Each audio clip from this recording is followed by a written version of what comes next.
Contract वाली बहू। नरेश की माँ अपने बेटे से मिलने दिल्ली आ रही है। इस बात का पता चलते ही नरेश के दिल में हलचल मच जाती है। नरेश अपनी माँ के स्वागत की तैयारी में लग जाता है। साथ ही उसे डर भी सताने लगता है कि उसकी माँ कहीं अपनी पुरानी जिद पर फिर से बैठ ना जाए। हे भगवान, इस बार बचा लो, अगले साल पक्का माँ की जिद पूरी कर दूंगा। तभी दरवाजे की घंटी बजती है। नरेश दरवाजा खोलता है तो सामने अपने मकान मालिक को देखकर हैरान हो जाता है, क्योंकि उनके साथ एक सुंदर सी लड़की भी थी। अब नमस्ते अंकल, कुछ काम था, मुझे बुला लेते। आपने क्यों कष्ट किया? अरे नहीं नहीं, इसमें कष्ट कैसा, मैं तो बस तुम्हें रीना से मिलवाने आया था। आज से रीना तुम्हारे साथ इसी फ्लैट में रहेगी। अंकल, कोई लड़का फ्लैटमेट नहीं है? एक अनजान लड़की के साथ रहना मेरे लिए थोड़ा अजीब होगा। देखो नरेश, मैं तुम्हें पहले भी बता चुका हूँ कि इस फ्लैट में तुम्हें किसी ना किसी के साथ एडजस्ट करना ही होगा, या फिर तुम अकेले पूरे फ्लैट का किराया दे दो, मैं किसी को नहीं रखूंगा। नरेश अपने मकान मालिक की बात सुन के रीना के साथ रहने के लिए तैयार हो जाता है, पर अंदर ही अंदर उसे ये बात खाने लगती है कि वो अपनी माँ को क्या जवाब देगा जब उसकी माँ रीना के बारे में उसे पूछेगी। दिन बीतने लगते हैं। नरेश और रीना अच्छे दोस्त भी बन जाते हैं, पर अभी भी नरेश अपनी प्रॉब्लम का सॉल्यूशन नहीं ढूंढ पाता। एक दिन नरेश बहुत परेशान सा बैठा होता है। तभी रीना उसे पूछती है, क्या हुआ नरेश, तुम काफी परेशान लग रहे हो, सब ठीक तो है ना? हाँ सब ठीक है, बस एक छोटी सी प्रॉब्लम है। वो एक्चुअली 2 दिन बाद मेरी माँ मुझसे मिलने आ रही है। अरे तो इसमें प्रॉब्लम क्या है, ये तो खुशी की बात है। हाँ रीना, बट मेरी माँ एक जिद लेकर बैठ गई है कि मैं शादी कर लूँ, पर मैं अभी इस चीज़ के लिए तैयार नहीं हूँ। ऊपर से जब वो तुम्हें देखेगी तो 100 सवाल करेगी, क्या जवाब दूंगा? अरे इसमें कोई टेंशन वाली बात नहीं है। मेरे पास ना इस प्रॉब्लम का सलूशन है, जिससे ना तुम्हें शादी करनी पड़ेगी और ना ही तुम्हारी माँ मेरे बारे में कुछ पूछेंगी। रीना की बात सुनकर नरेश सोच में डूब जाता है। वो सोचता है कि रीना खुले ख्यालों वाली लड़की है, कहीं माँ को सच बता ना दे।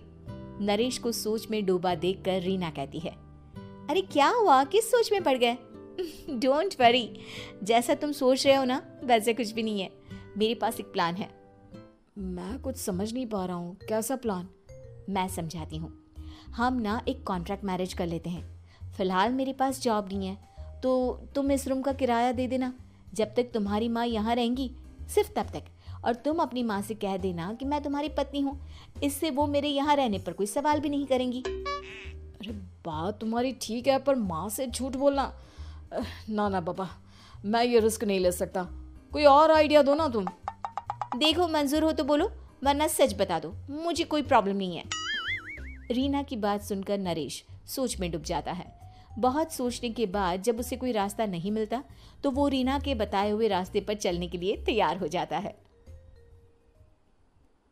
वो रीना से बात करता है और अपनी माँ की पसंद और नापसंद के बारे में बताता है। रीना भी नरेश की सभी बातों को ध्यान से सुनती है, ताकि कहीं उससे कोई गलती ना हो जाए। आखिर वो दिन भी आ जाता है जब नरेश की माँ उससे मिलने दिल्ली आ जाती है।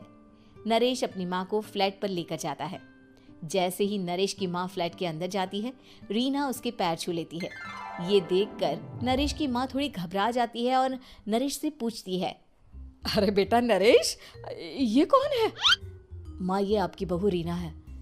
माफ़ी चाहता हूँ, सब कुछ इतनी जल्दी में हुआ कि आपको बता ही नहीं पाया, इसलिए सोचा कि क्यों ना आपको सरप्राइज दिया जाए। अरे बेटा, मैं तो बस तेरा घर बसा हुआ देखना चाहती थी। हाँ, बहुत अरमान थे अपनी इकलौते बेटी की शादी को लेकर, लेकिन कोई बात नहीं, शायद किस्मत को यही मंजूर होगा। ये कहते ही नरेश की माँ रीना को गले लगा लेती है। रीना बेटिया, मेरा बेटा ना थोड़ा नादान है, पर तुम काफ़ी समझदार लगती हो, और मैं जानती हूँ कि तुम इसका बहुत अच्छे से ध्यान रखोगी।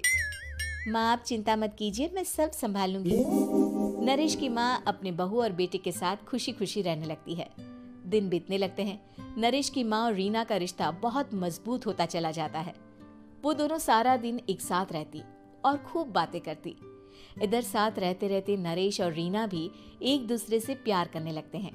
दोनों को इस बात का एहसास हो जाता है, फिर भी वो इस बात को छुपा कर ही रखते हैं, एक दिन नरेश की माँ और रीना शादी के बारे में बात करने लगते हैं।